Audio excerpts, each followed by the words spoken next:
So what are the most important factors contributing to entrepreneurship in developing countries? I think that's quite a difficult question to answer because it's going to vary from country to country. We find that particularly in sub-Saharan Africa and in South America. But if I could just generalize, I think that would be fairly important. One is support.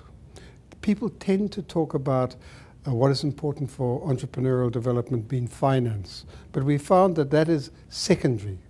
It's all very well providing an entrepreneur with finance, but it can become a bottomless pit.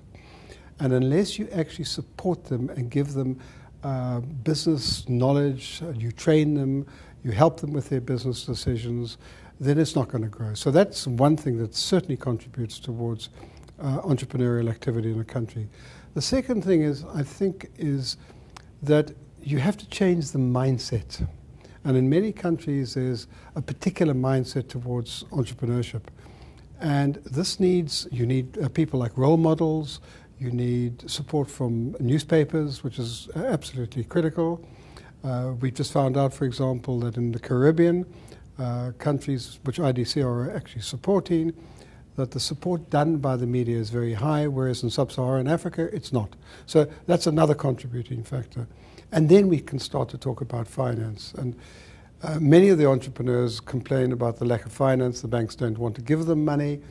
And that's quite understandable because a bank is a public institution. It has private shareholders who are looking for a return and they don't want their money just thrown away. And the problem is that there's a divergence between the banks, what the banks want, and what the SMEs can give. Basically, SMEs in most developing countries do not know how to write a business plan that is going to give the banks the information that they want in order to minimize the risk. The second thing is that the banks themselves are used to lending to large corporations and established businesses.